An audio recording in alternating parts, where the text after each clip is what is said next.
我係謝賢，你哋總話我太過寵溺張柏芝，把袋裏面啲錢全都留俾佢，甚至懷疑我們之間有乜嘢不可告人的秘密。講真，四哥我活到88歲，乜嘢大風大浪冇見過。當年柏芝生第3胎，有人猜孩子爸爸是誰，有人把污糟水潑到我身上，激到我淨係想鬧人，但最後只講咗句：只要是柏芝的仔，我都中意。霆鋒趕緊發聲明，怕我被牽連，但其實在我心裏，一直把柏芝當成唯一的新抱，就算他唔再係謝家新抱，我都當佢係半個女。我第一次見佢，比霆鋒仲早。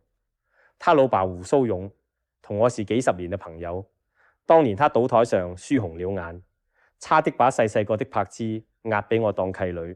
後來在鬼馬狂想曲的片場，他20出頭，一個從2樓跳落嚟的鏡頭，他堅決唔用替身，跌到滿腿淤青，我把屋企嘅跌打酒俾佢，開玩笑講：你唔使咁搏命啦，你生得咁靚，靠個樣食飯就夠啦。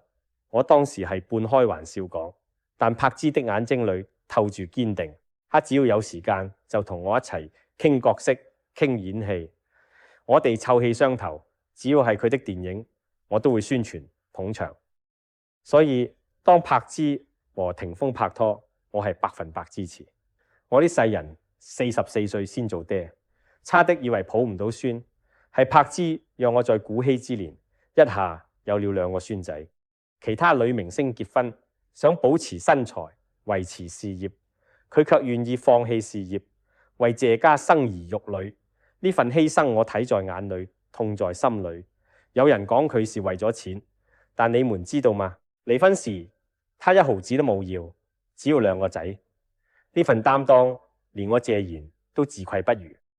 那些年豔照門爆出來後，柏芝第一時間趕返屋企，跪在我面前，喊着俾我斟茶認錯。嗰刻我冇怪佢，娛樂圈的人邊個冇過去？我同佢講：你永遠都係謝家的新抱。